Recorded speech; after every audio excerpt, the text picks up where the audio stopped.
you're watching Faith TV and this is your host Samantha Nelson. Programme मसीह से मुलाकात में आप सभी को वेलकम कहती हूँ।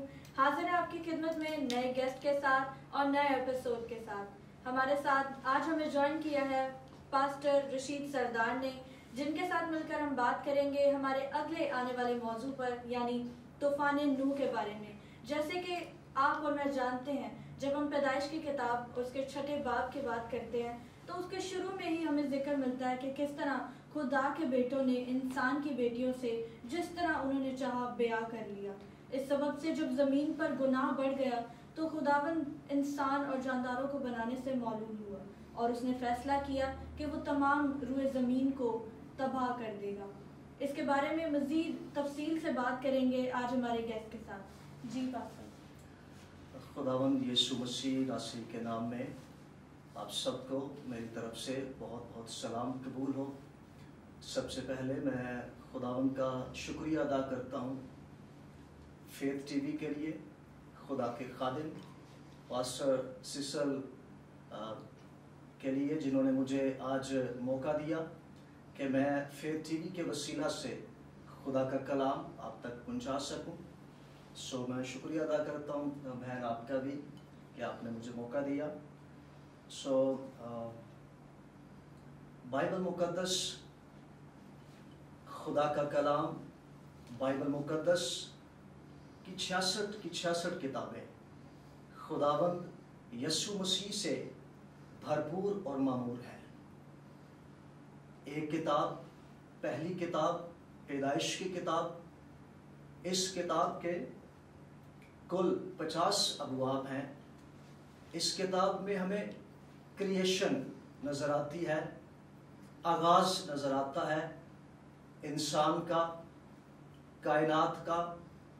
फिर हमें इम्पैक्ट्स ऑफ सिन मिलते हैं कि गुनाह के असरात और गुनाह क्या करता है। जब हम पैदाइश की किताब उसका 6 बाब इसका मुताला करते हैं तो हमें इसमें तूफान या सैलाब की हमें रीजंस मिलती हैं। बाइबल मुकद्दस में बहुत सारे हवाला जात हैं तूफान के ताल्लुक से, सैलाब के ताल्लुक से। पैदाइश 6 बाब अगर हम 17 आयत पर गौर करें तो यहाँ पर भी खुदावंद यहाँ पर डिसाइड करता है कि मैं इंसान को तूफान से हलाक करूँगा। फिर हमें और भी हवाला जात मिलते हैं। ज़बूर 107 उसकी 25वीं आयत में खुदा हुक्म करता है कि तूफान आए। फिर हमें और लेटर्स में भी इसके ताल्लुक से हवाला जात मिलते हैं।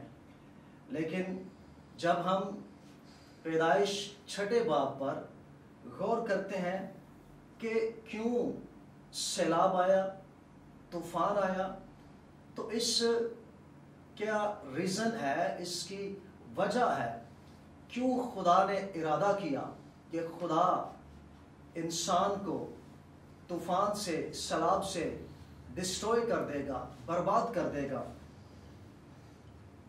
अगर हम इसके कॉन्टेक्स्ट में जाएं, पैदाइश 3 बाब 4 बाब अगर हम उसका बगौर मताला करें तो हमें मिलता है कि जब खुदा ने आदम को पैदा किया और अपने हाथों से बनाया, उसके अंदर ज़िंदगी का दम फूंका, तो कलाम में लिखा है कि खुदा ने उनको कहा था कि तुम अदन में तमाम दरख्तों का फल खा सकते हो, लेकिन एक दरख्त जिसका फल तुम ना खाना। तो कलाम कहता है कि उन्होंने नाफरमानी की और गुनाह ने इंसान को जकड़ लिया।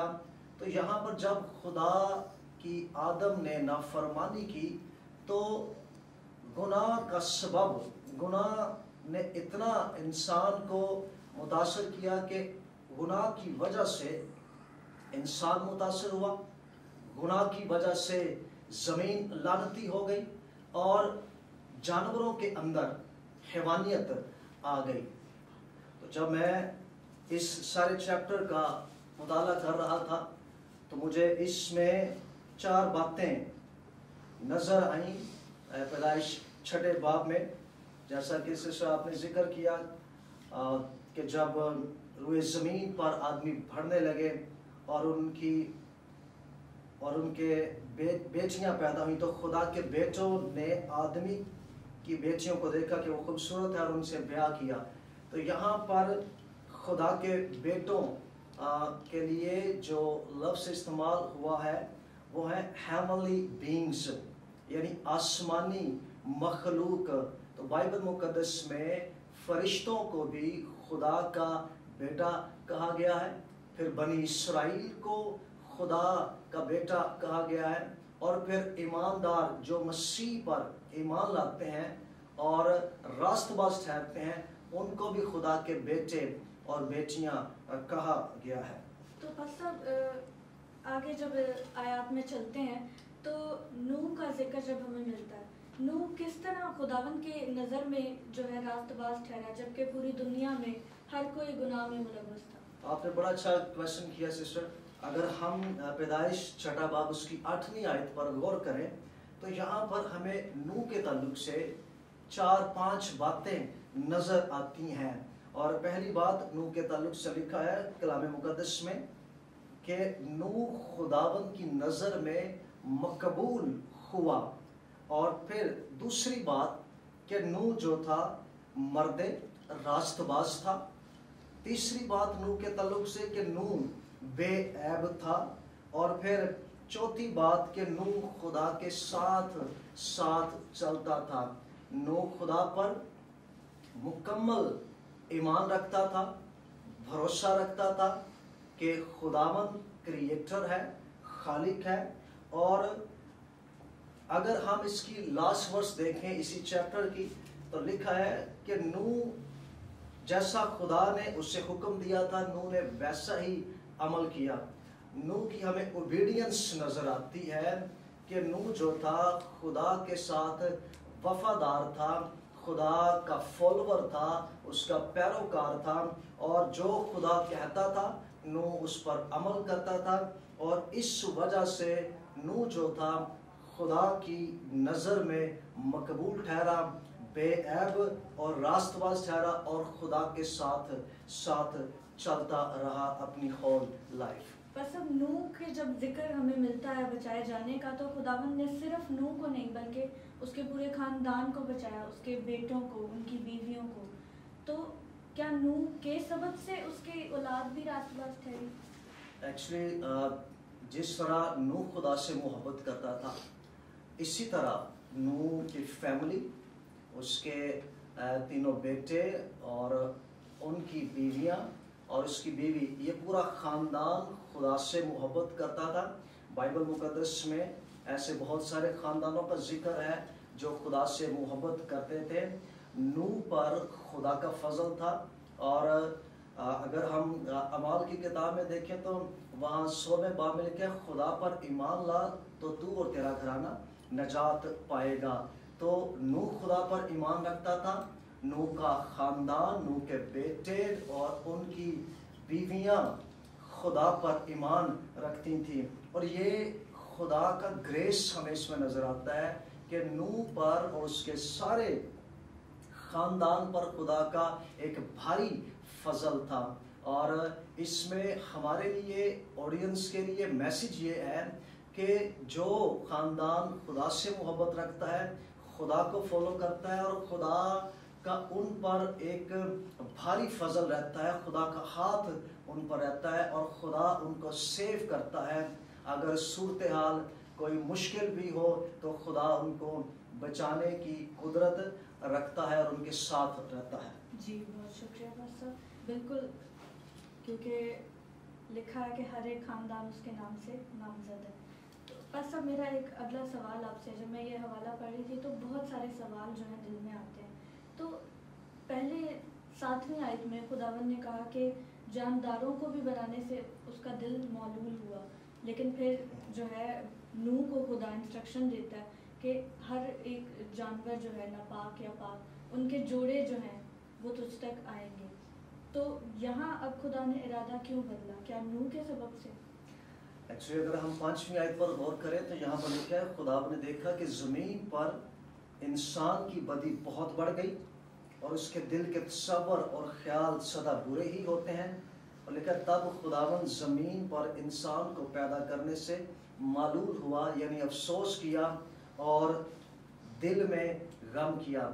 جیسا کہ جب آدم نے گناہ کیا تو آدم کے گناہ کی وجہ سے اور گناہ کا اتنا اثر ہوا کہ گناہ نے انسانوں کے ساتھ ساتھ جانداروں کو، حیوانوں کو اور ساری چیزوں کو اپنی لپیٹ میں لے لیا، اور جانور جو تھے ان کے اندر بھی حیوانیت آ گئی، اور یہاں پر خدا نے افسوس کیا کہ میں اب ہر چیز کو ڈسٹروائے کر دوں گا، چاہے وہ جانور ہوں چاہے وہ انسان ہو، میں ساری چیزوں کو تباہ کر دوں گا۔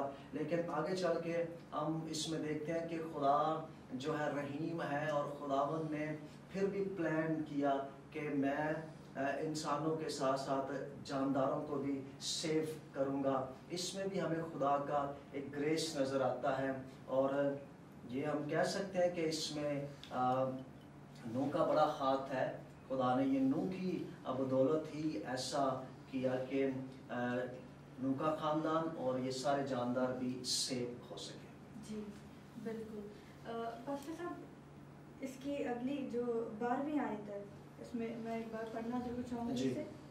اور خدا نے زمین پر نظر کی اور دیکھا کہ وہ ناراض ہو گئی ہے، کیونکہ ہر بشر نے زمین پر اپنا طریقہ بگاڑ لیا تھا۔ جی، یہاں طریقہ بگاڑ لینے کا جو ذکر ہے وہ کیوں کیا گیا؟ کیا خدا کی طرف سے ان کو کوئی طریقہ دیا گیا تھا جسے انہوں نے بگاڑ لیا؟ ایکچولی یہاں پر جب خدا نے کہا کہ ہر بشر نے زمین پر اپنا طریقہ بگاڑ لیا، یعنی انہوں نے جو انسٹرکشن خدا نے آدم کو دی تھی کہ اگر وہ اس کو فالو کریں گے، اگر وہ فرما برداری کریں گے تو وہ جیتے رہیں گے، اور اگر وہ نافرمانی کریں گے، اگر ان کی زندگیوں میں سن آئے گا تو وہ ڈسٹروائے ہو جائیں گے، وہ ہلاک ہو جائیں گے، وہ مر جائیں گے۔ تو یہاں پر بھی انہوں نے خداوند کی نافرمانی کی طریقہ بگاڑ لیا، یعنی خداوند کو اگنور کر دیا، خداوند کو انہوں نے رد کر دیا، خداوند کی انہوں نے پرواہ نہیں کی، اور وہ اپنے چال چلن کے مطابق اپنی زندگی کو انہوں نے بسر کرنا شروع کر دیا۔ ہمیں یہ بھی ایک نظر آتا ہے کہ انہوں نے اپنا طریقہ بگاڑ لیا، یعنی خداوند کو اگنور کر دیا، اور خداوند کو کچھ انہوں نے ترجیح نہ دی۔ یعنی کہ جو 7واں دن جو آرام کا ٹھہرایا گیا تھا، عبادت کا ٹھہرایا گیا تھا، پیدائشی سے سبت کا جو دن ٹھہرایا گیا تھا، انہوں نے اس دن میں جس میں خداوند کو وقت دینا لازم تھا، انہوں نے اس طریقے کو بگاڑ دیا۔ جی، انہوں نے خداوند کو اولویت نہ دی، انہوں نے خداوند کو جو اہمیت دینی چاہیے تھی، جو اول درجہ خدا کو دینا چاہیے تھا، انہوں نے وہ درجہ خدا کو نہ دیا، اور اپنی رسومات اور اپنے طریقے، اور انہوں نے اپنا جو تھا دنیا کا طریقہ اس کو انہوں نے سامنے رکھا، اور انہوں نے خدا کے احکام کو رد کر دیا۔ تو پاسٹر صاحب، اور مزید اس سارے پیغام سے آپ ہمارے سننے والوں کے لیے کیا بات جو ہے وہ رکھتے ہیں اپنے دل میں؟ اس میں اس سارے ٹیکسٹ کا اگر ہم مطالعہ کریں تو اس میں ہمیں نوح کے تعلق سے بڑی خوبصورت باتیں ملتی ہیں۔ پھر سے میں وہی بات کہوں گا کہ اس سارے ٹیکسٹ میں جو نوح تھا وہ اوبیڈینٹ تھا، وہ فرما بردار تھا، وہ خدا کا حکم مانتا تھا، اور جس طرح اگر ہم 5ویں باب میں ہنوک کے تعلق سے دیکھیں کہ ہنوک خدا کے ساتھ ساتھ چلتا تھا اور وہ غائب ہو گیا کیونکہ خداوند نے اس سے اٹھا لیا۔ تو اس چیپٹر میں بھی جو نوح تھا وہ خدا کے ساتھ ساتھ چلتا تھا، اور یہاں پر لکھا بھی ہے کہ نوح خدا کے ساتھ ساتھ چلتا تھا۔ اس کا مطلب ہے کہ جو خدا کہتا تھا نو وہی کرتا تھا، جو خدا کا کلام کہتا تھا نو وہی کرتا تھا۔ اور اس میں ہمارے لیے آج میسج یہ ہے کہ آج ہمیں بھی خدا کے ساتھ ساتھ چلنے کی ضرورت ہے، اور ہمیں خدا کے حکموں کو ماننا ہے، ہمیں خدا کی فرما برداری کرنی ہے، اور ہمیں اس میں قائم رہنا ہے اور اس کے ساتھ وفادار رہنا ہے، کیونکہ کلام میں مکاشفہ کی کتاب میں یہ لکھا ہے کہ جان دینے تک وفادار رہ تو میں تجھے زندگی کا تاج دوں گا۔ اور نو یہاں پر ہمیں وفادار ایک انسان کے طور پر ہمیں نظر آتا ہے کہ نو اپنی ہول لائف وفادار رہا۔ پاسٹر صاحب بہت شکریہ آج کے کلام کے لیے، ان ساری باتوں کے لیے جو خداوند کے سبب سے آپ میں، آپ کے وسیلہ سے خدا نے ہم تک پہنچائی ہے۔ خداوند آپ کو اور زیادہ جو ہے لوگوں کے لیے اسی طرح کلام کے پیش کرنے کا سبب بناتا رہے۔ Thank you. اور آپ کے تشریف آوری کا بہت بہت شکریہ۔ Thank you sister, thank you, God bless you. تو جی ناظرین، آج آپ دیکھ رہے تھے پروگرام مسیح سے ملاقات میں طوفان نوح کے بارے میں، جس کے اندر ہم نے کی خوب ساری باتیں آپ کے ساتھ، اور خداوند کے خادم سے ہم نے جو کچھ بھی سیکھا، امید ہے آپ نے اس کو غور سے سنا ہوگا، کیونکہ جب ہم خدا کی آواز کو غور سے سنتے ہیں تبھی اس پر درست عمل کرتے ہیں۔ جیسے کہ آج کے پیدائش کی کتاب میں جب ہم نے 6 باب میں اس کی 22ویں آیت کو اگر ہم پڑھیں تو نوح نے جیسا خدا نے اسے کہا تھا ویسا ہی عمل کیا، یعنی خدا کی بات کے اکارڈنگلی جب ہم چلتے ہیں تو ہم راست باز ٹھہرتے ہیں خداوند کی نظر میں۔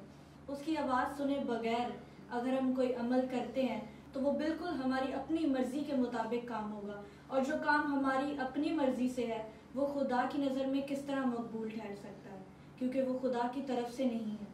امید ہے آج کے پروگرام سے آپ نے برکت پائی ہے۔ مزید جانیں گے اگلے ایپیسوڈ میں، تب تک کے لیے ہمارے ساتھ بنے رہیے۔ فیتھ ٹی وی کو سبسکرائب کیجیے، بیل آئیکن کو ہٹ کیجیے، پروگرام کو شیئر کیجیے، لائک کیجیے، اور ہمارے فیس بک پیج فیتھ ٹی وی سسل برکت کو بھی لائک کیجیے۔